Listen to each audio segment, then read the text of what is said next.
Well, alright, there was that. Is it time for us to actually talk to Sydney about what Claire talked to us about before? Sydney? Oh, Mr. Hyde. Still drinking, I see. Yeah. Claire not around? No, she said she had plans to meet up with a friend and went out. A friend!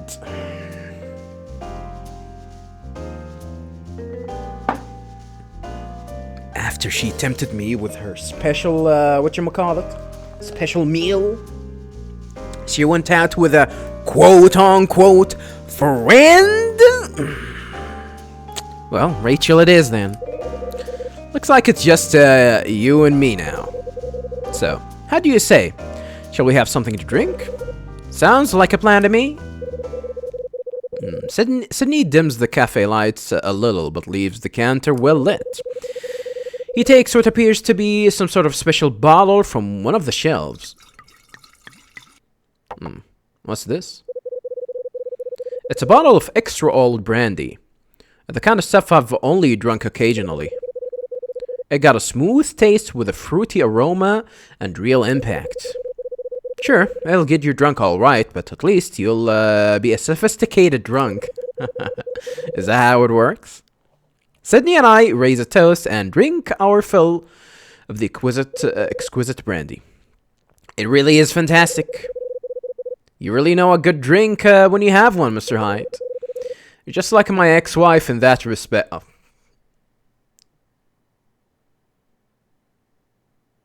Excuse you?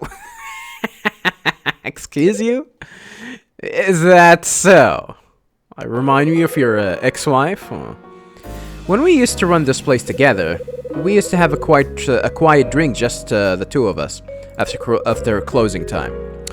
Why did the two of you separate?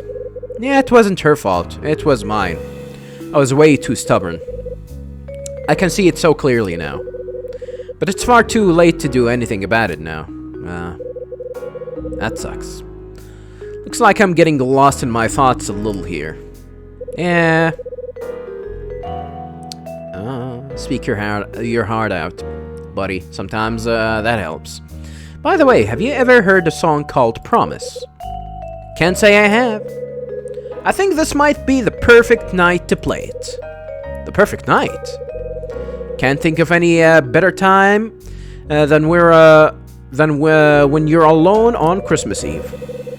If you never heard it before, you'll really get the most out of it tonight. Sydney places a single record on the counter. A Promise. Is that a lady? Looks like a lady.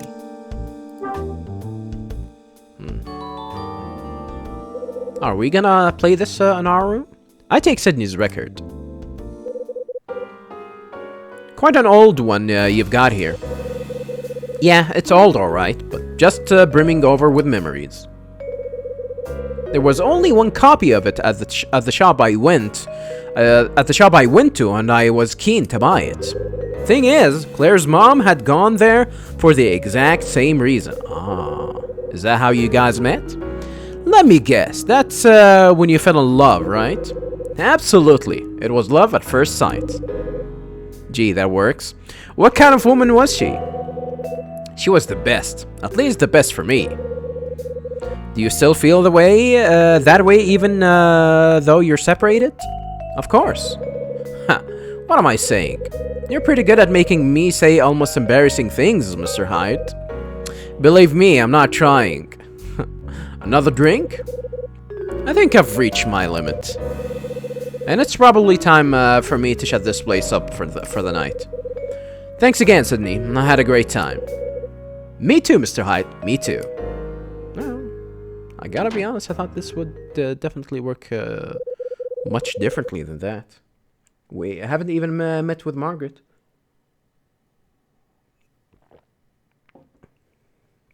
We haven't listened to stupid ass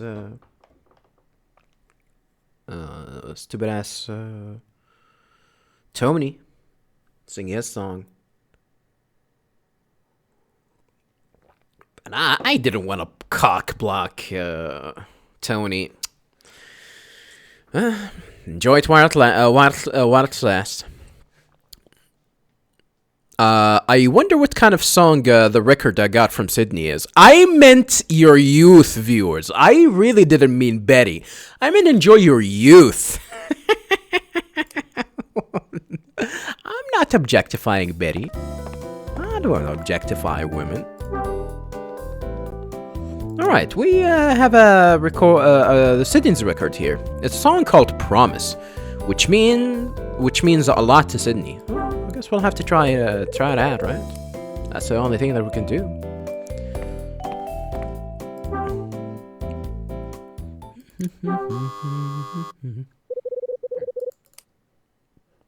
She's out for the night?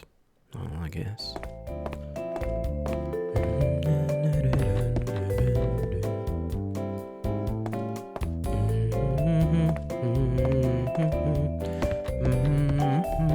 Can we go talk to Will?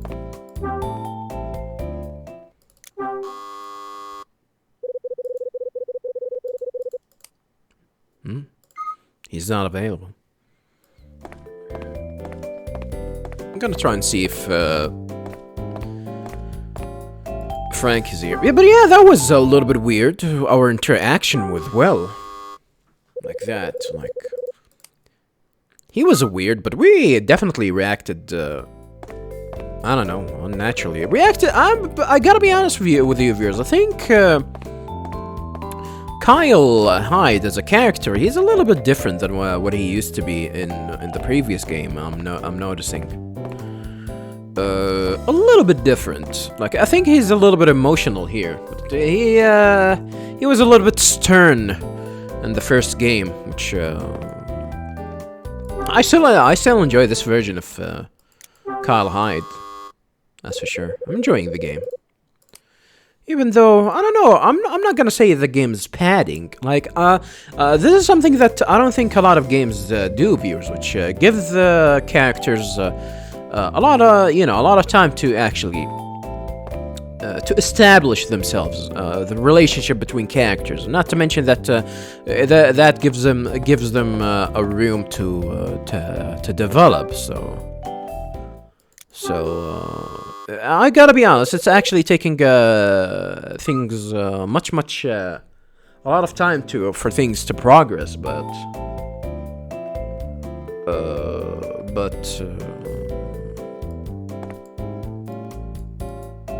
we'll see. It's too early to comment on that. That's for sure. All right. So since we're here, let's go ahead and try and play Sydney's record here and see what's it about. Is it a good song? Is it gonna be better than this? Maybe I should give Sydney's record a listen.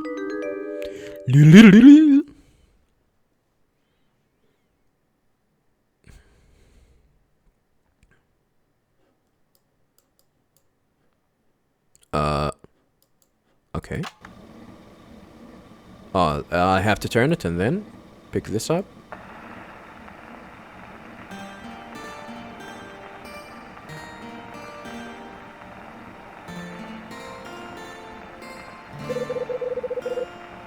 So this is the song that means so much to Sydney. Promise, huh?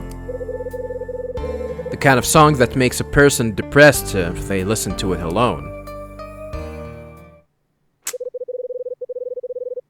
Damn. Guess this is the final Christmas Eve I'll be spending in this apartment.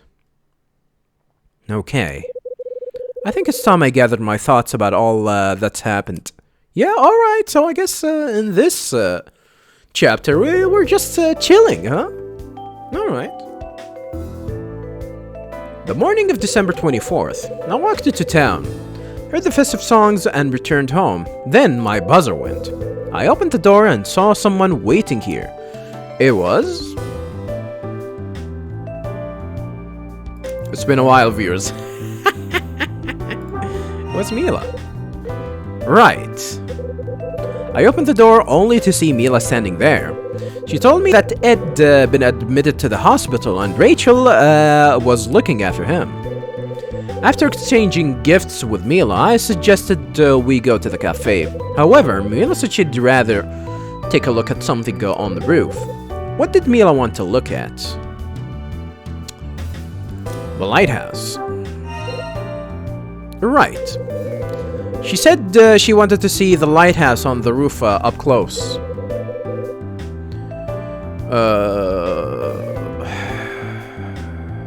We headed up the roof to do some sightseeing. It was the first time we chatted properly in ages.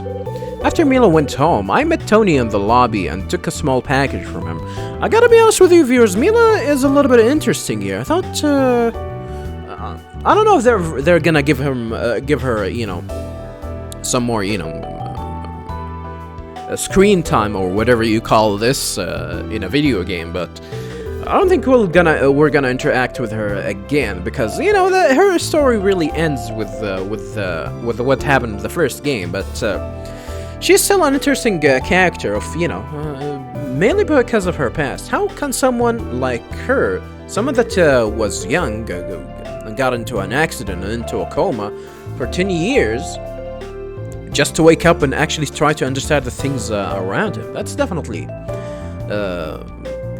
You can see that something like that can be tough, but I guess we're not gonna see that aspect of Mila ever again. After Mila went home, I met Tony in the lobby and took a small package from him.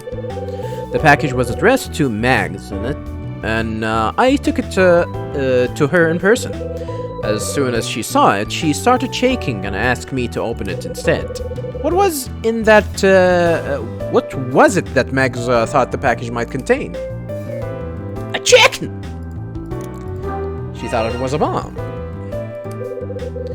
She thought that the package might contain a bomb of some sort. She went on to tell me about why she thought a bomb might be inside. Apparently, she'd received a threat in the form of a letter in the past. I called Rachel once I'd got back to my room. Once I heard Ed's condition had improved, I relaxed a little. I took a look at the package that Mom had sent. What was it I found inside? It was a card, a baseball, and a key. Right. There was several things in the package from Mom. A card, a baseball, and a key. The card explained that the other two items were from Dad's case. Huh. Really? Tony invited me to Lucky's Cafe to share a few drinks with him in the evening. As it turns out, Sydney had already promised to treat Tony that evening anyway. We all ended up playing a few games of billiards, who offered me a drink after that. It was, well... Right. It was none other than Will White who offered his company over drinks. I declined, and instead shared some drinks and conversation with Sydney until late. Oh, I guess that's that. I don't know if things can go different. Can we actually make both Betty and Tony join us? I don't know. As the evening moves on, I listen to the record I got from Sydney. I reflect on the things that have happened over the last few days. Right after getting the notification that this place will be closed, certain facts about the building's past came to light. The fact that my dad is somehow connected to the events that happened here. What? We still don't have any idea if he was connected or not, really. I wonder what I'll feel when all the mysteries of the past are solved. I wonder what I'll find out about my dad. Someone just promised us the truth, and that's it. We haven't found any connections. I mean, I gotta be real with you. I mean, I'm not suggesting otherwise. I'm suggesting that we didn't find anything. Someone just told us that, hey, the reward is gonna be the truth about your father. And that's that.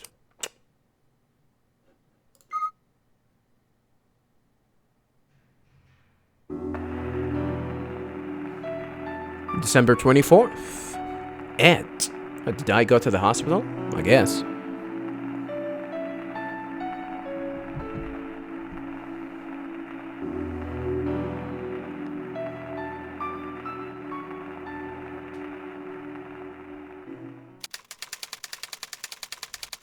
I wonder if he is, alright. In Chapter 8, December 25th, 1980. Thursday morning, December 25th. Waking up doesn't feel so bad this time. What?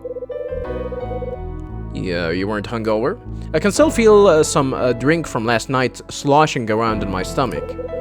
But as I drag myself out of bed and feel a draft of cool air, I soon feel better. Like I can actually face the day. I open the blinds and stare out of the window. The rain that was pouring down during the night must have stopped sometimes this morning. Oh, it was raining last night? The sunlight beyond the window is dazzling as it reflects off the leftover droplets of water. Even though the picture doesn't reflect that. The still damp cityscape is strangely picturesque. Yeah, this is how you write picturesque, I guess. Like a scene from a film. I lean against the glass and take a moment to absorb what I'm seeing. Suddenly, the song that I heard last night, Promise, pops into my head for some reason. I pause. Why did it provoke such a nostalgic feeling in me when I heard it? Then the realization hits me. I must have heard it somewhere before. Really? After putting on some clothes, I slump into the sofa. I try to unclutter my memories and recover the one that includes that song. At last, a memory from 25 years ago emerged and I recall the streets at night. That's it! The song I heard on the radio then. It was Promise. It was an old song then, huh? It was after Dad had been murdered and we'd moved to Manhattan. I woke suddenly at night only to hear the sound made by the falling rain. I left my bed and slipped behind the curtain. If I stood on the tips of my toes, I could just about see through the window. The glass was slightly foggy, so I had to use the sleeve of my pajamas to wipe it. My sleeve was wet through. Can it really get wet?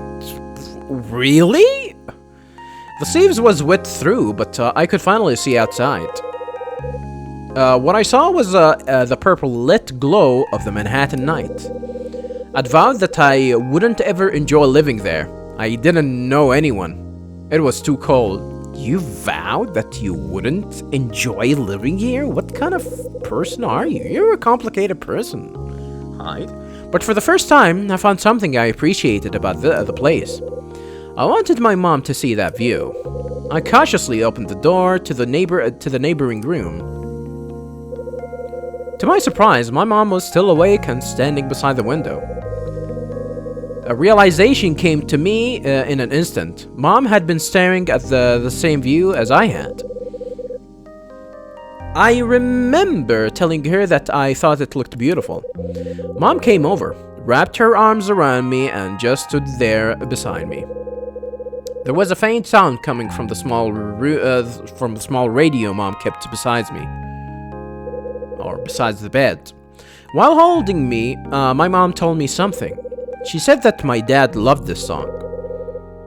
As I looked up, my eyes met those of Mom.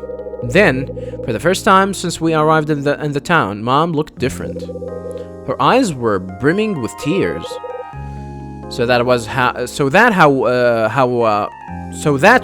I knew that song. It was the song playing on the radio in our apartment. Huh? Okay. I thought it's gonna actually be connected to something more important than that, but I guess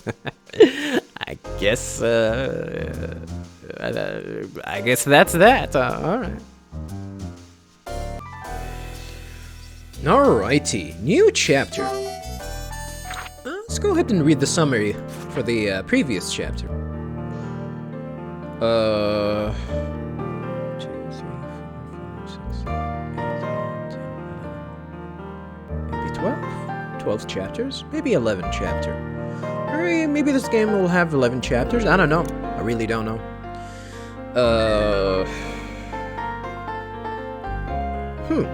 I gotta be honest with you, viewers. I didn't think this playthrough would be that as long as it is, but I guess it is. It is what it is. It is what it is. I don't know how. I don't remember how much longer, how much it took me to finish the first game, though. It took a while. Like it took you know, the normal amount of time that he can finish. You know, a point-and-click game in, but I don't know. I think for some reason this game feels like it's actually taking much longer than it should. You know, to at least to show a few things. We're in the 7th chapter, 20 hours in, viewers, almost 20 hours, or probably even more. I really can't remember. Anywho, let's not prolong this playthrough more than it is. Let's go ahead and continue on. Wednesday, December 24th, with Ed in hospital, Mila came to see me. We went to look at the lighthouse monument on the roof. We went back down in the elevator, which stopped mid-floor. Dylan came and got us out. Max showed me a threat she had received. We didn't actually go over that we got stuck in an elevator when we were trying to summarize the last chapter. Max showed me a threat she had received. Then I met up with Tony in the cafe for some Christmas Eve drinks, but he ran off with Betty. Ooh, with Betty, you say? Oh, it's already noon. Holy, yeah. Let's go ahead and check on my man.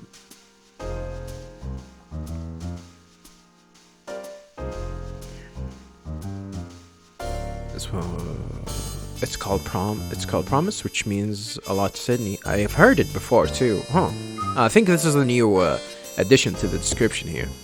Yeah, let's go ahead and check on my man Tony. What? Damn, I'm not gonna be able to cockblock Tony this time. Huh? It's my phone. Just click on the icon here. Hello? Mom? That's Mama. I see you're at home. Like always. Yeah, no change there. What's on your mind? Nothing really. I just thought you'd be out. Sorry to disappoint. Don't take everything as a joke, Kyle. I just felt like I should call you, that's all. I don't really have anything to say, though. I guess that's how mothers are, huh? Mom, you're worrying me, Mom. Why call if you thought I was going to be out? That's what I wanted to say to her, but decided to keep it to myself instead. I got your package, by the way. That baseball. It was the one Dad bought me all those years ago, wasn't it? So you remembered. Vaguely. I remember Dad and I used to play catch with it. That ball was very precious to your father. I think the reason was that you told him you wanted to be a baseball player. This is a new art here. I remember saying something like that when I was a kid. Huh. Never been interested in baseball. Is it really? Is it true? I never actually researched that or looked on that fact, if it's true or not. Like, I know that baseball is popular in Japan, but I keep hearing, I don't know, I'm not sure about this piece of information, that it actually originated in Japan. It got brought in to the US, you know. by Japanese influence. I don't know if that's true. It doesn't sound realistic, but this is what I keep hearing. Your father kept that ball so that each time he looked at it, he could see your smiling face, telling him you wanted to be a pro one day. Every kid nowadays wants to be a Fortnite pro gamer.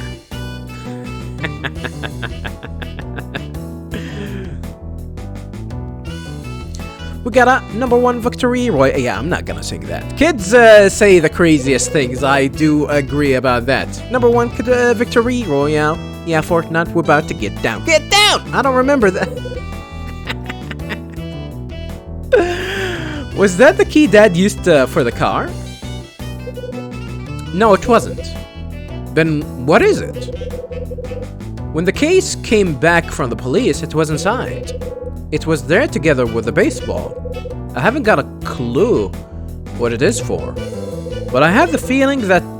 But I have a feeling it represents something that he wanted you to have. Really? So it's not a car key. Wow. There's something I've been meaning to ask for a while now, and I think now is the time. What is it? What do you want to ask me?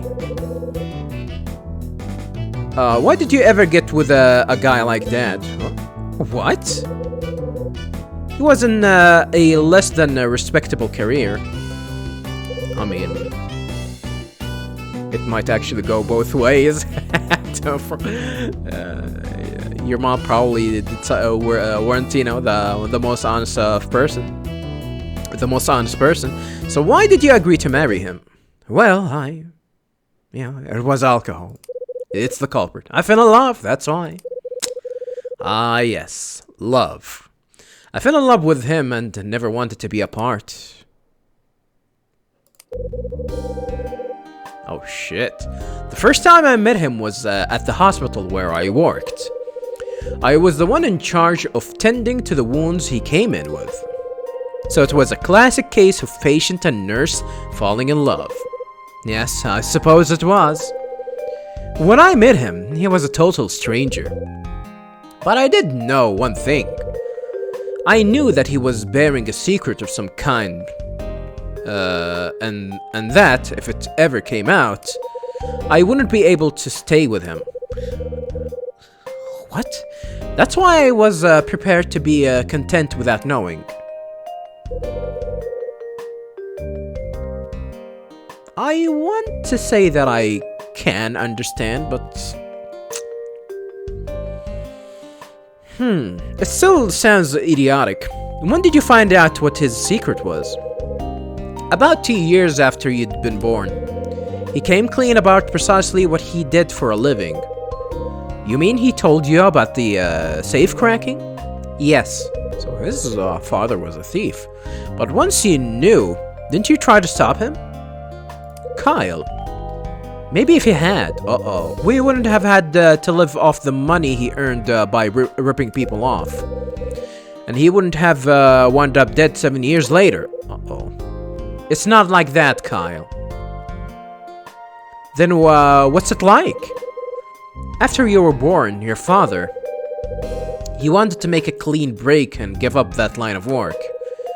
But his associates weren't happy with his decision. And So he just kept on cracking safes. How can you just forgive him like that? Come on, dude. It's already, 25 years ago. Let it go. Kyle. After hearing me shout down the phone at her, Mom drifts into a strange silence. Maybe it's because this was the first time we've ever discussed Dad so openly. I'm starting to regret bringing the subject up in the first place. Let's stop talking about this. Yeah, maybe you're right. Kyle, when you're ready to forgive your father and me, perhaps then we can continue this conversation. You? Why do you think that he is angry with you? He thinks that it's because of you. It's because you didn't try to stop him. They lived you lived the life that you lived. I don't know. Things, life doesn't work that way. Merry Christmas, Kyle. Mom. Oh, no. Damn. Well, my buzzer suddenly sounds. Who's there? Identify yourself.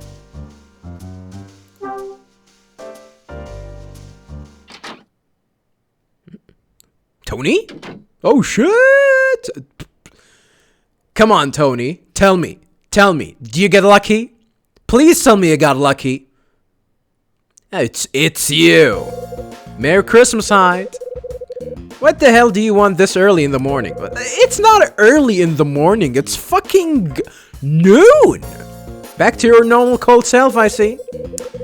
You have to forgive me, but wasn't it you who dumped your friend on Christmas Eve? Just to go paint the town red with Betty? You know the rule. I'm not denying it, but have a heart, man. What would you have done? Anyway, how was the rest of the night down there? Just me and Sydney drinking till after the place closed. Cool. He's tough to drink under the table, that one. Can't remember a single time I didn't pass out when he's still as solid as a rock. I wonder what actually helps with that. When someone having alcohol tolerance. Because I don't know. I don't think just drinking more alcohol will build up your tolerance or whatnot. I don't think this is how it works. So how was your night? Mine? How'd it go with Betty? That's why you've came here to tell me about anyway, right? You really can see right through me, man. So, what happened? Come on, tell me. Well, we headed to the same place I took you to. We headed to the same place I took you to a couple of nights ago. I spent half of the night chatting and getting out of control. Alright, sounds like it went pretty well. Yeah, I thought so too, but now I'm not so sure. Why's that? Tony? Come on. What happened? What do you mean?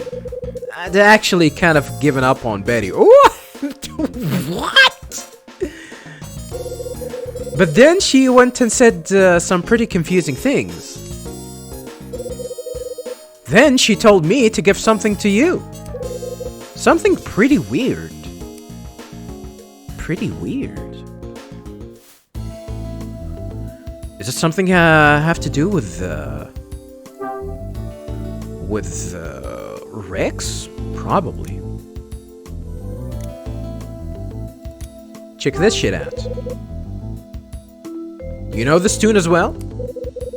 It's pretty famous. Every time I hear it, I can feel the sadness ripping right through me.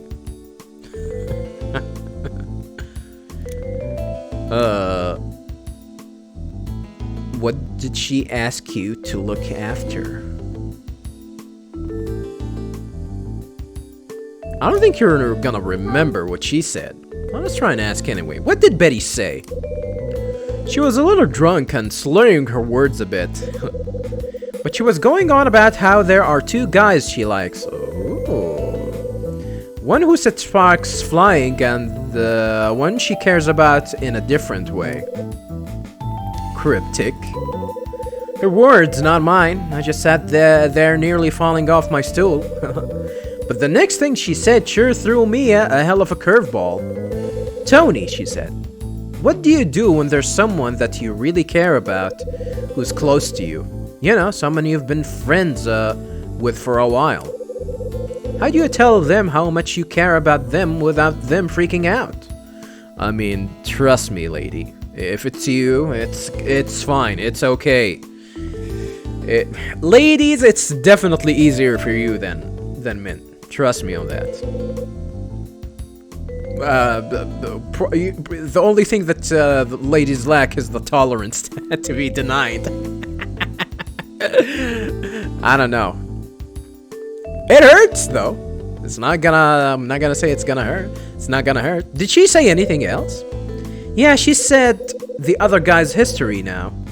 And I want to take it further with that friend, but... So, what had you so confused? That's the thing. The way she looked at me when she said it, I started thinking that maybe that friend is me. Well, she got out with you, so I don't know. That's the biggest hint I can see. But you didn't actually ask her, right? Nah, I kinda chickened out. Pathetic, isn't it? Maybe you're wrong. Maybe you're right. But for now, you should stick to the belief that she was talking about you and try to become that person to her. Only way to be sure, right? If you're interested, that is. I guess so. I mean, she's not my type, but I don't know. You know what? Maybe it is me. Well, if you actually hook up with her, you got yourself somewhere to live for now. Because I don't think you found yourself an apartment. I'll probably have to crash with you too. You know what? Maybe it's me. Who knows? I mean, look at you. You can't get her out of your head. Oh shit. Ain't that the truth? Goddamn. Goddamn. Alright. To the more important question. What did she ask you to look after? This is some sort of a notebook. A notebook? She said it belongs to Rex, but he left it behind. Ah, it's Rex's notebook. That's the new info. I don't think she cares about me. Maybe we swayed her feelings a little bit when we had that TED talk.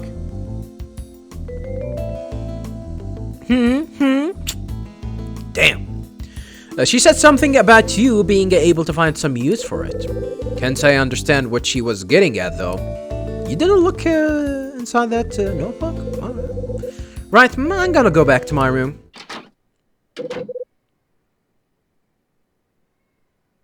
So you guys didn't do it, huh? Tony leaves my room. Unlucky for you. What's Rex keeping What's Rex keeping written down in his notebook? I think it's time I found out.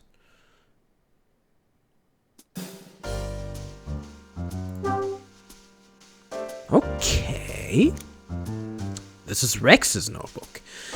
Tony got this notebook from Betty. I wonder what's written in it. Well, we'll probably go and talk to Betty and I'm trying to get more info about it. I opened Rex's notebook. Inside, there's something written.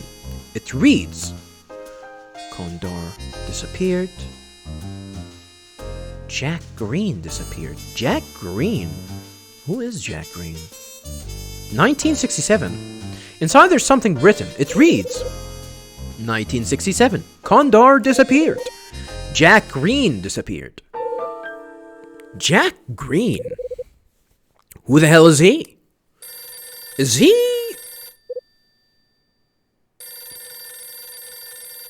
he Margaret's husband? But he's Patrick, not Green. She's a Patrick. But she probably... haven't kept. She probably kept her name. Didn't take her husband's name. So that's one thing. Huh? I'm okay. I'm gonna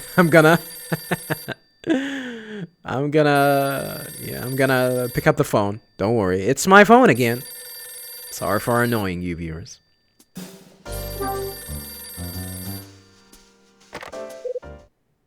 Hello? From the other end of the line, I hear a very familiar voice. Rachel. The waifu. Merry Christmas, sweetie. I've got some good news for you.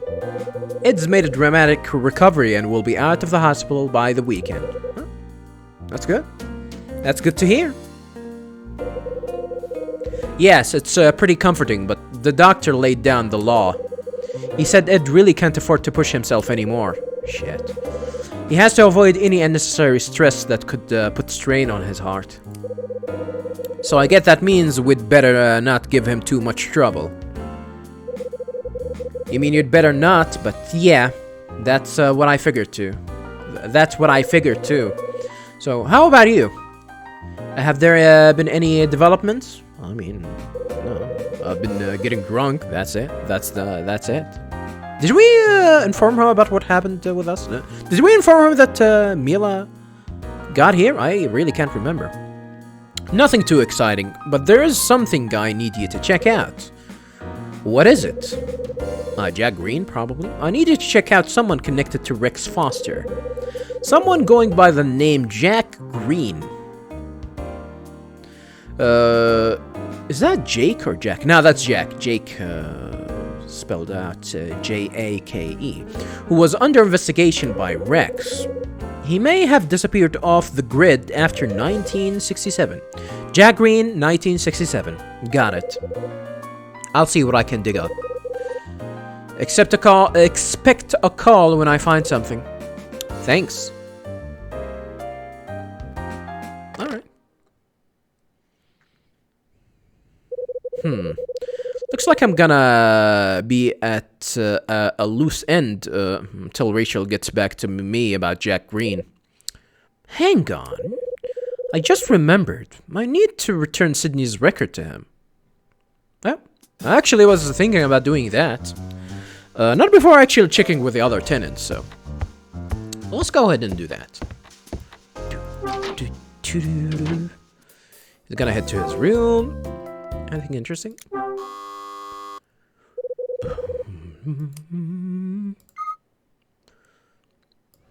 Oh, did he go to sleep?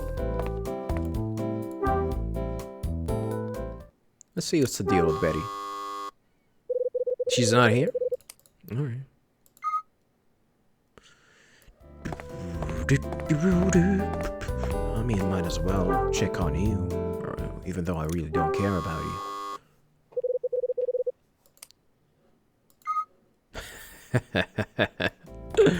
I don't care about Mary. I'm sorry. I'm sorry that I don't care about Mary. Wanna see, Frank. Frank is definitely an interesting one. Well, I guess that's that. No, the only thing that we have to do is just, I guess, head to the cafe. I'll check on Margaret as well.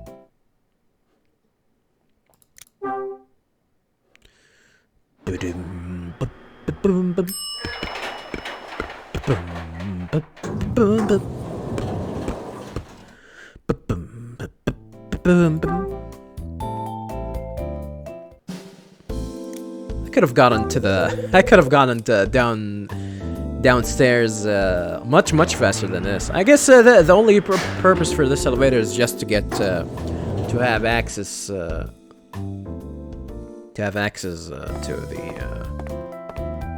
the rooftops. That's it.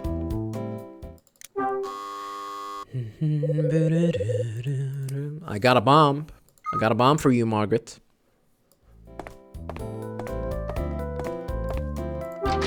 No, viewers. It's not the one in my pants. Alright, let's go ahead and talk to Sydney. Sydney, Merry Christmas. Merry Christmas, Mr. Hyde. Thanks again for the last night. It was a refreshing change of pace. I enjoyed myself too. I think last night is going to be a Christmas Eve I'll be sure to remember. Yeah, you and me both. Cause I beat your ass in the billiards, yeah. Hold that shit. Would you care for anything to eat? Nah, I'm good. I just came to return the record you loaned me.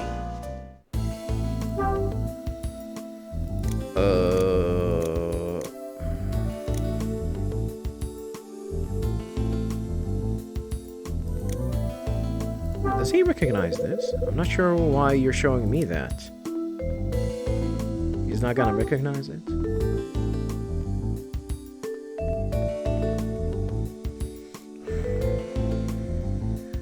What about Rex's notebook? I don't think that's mine.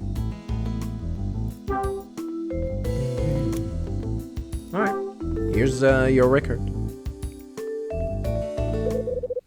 And Sydney back his record.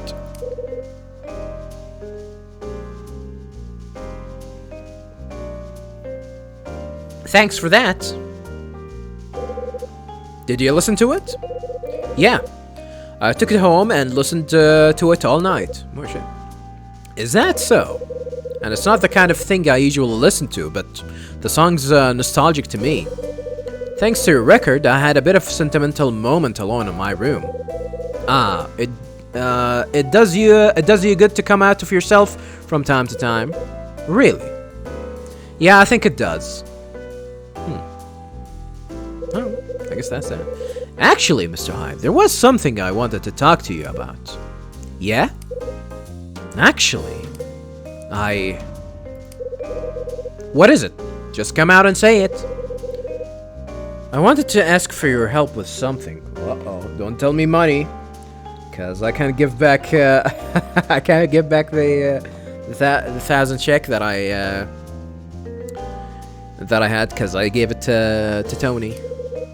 It's about Claire. Ooh, I'm on it. I'm on it. Let's go.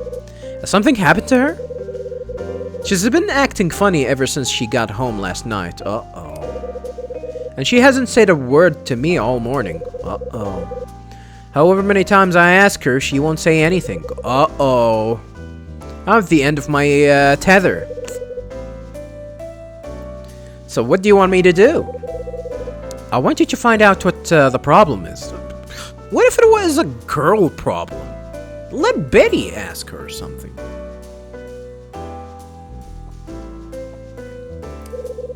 Would you mind speaking to her on my behalf? Sometimes when I look at her, all I see is a naive young girl. If you agree to speak to her, you'll find her cleaning the billiards room.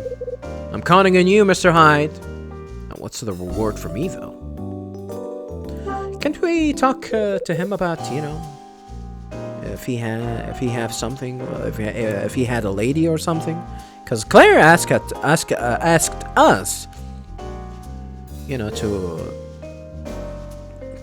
inquire about that, but I don't know. Like, the game isn't allowing me to ask him about that. Hey, Sydney, where's Claire? She's in the billiards room. Alright, let's go ahead and check out lovely Claire.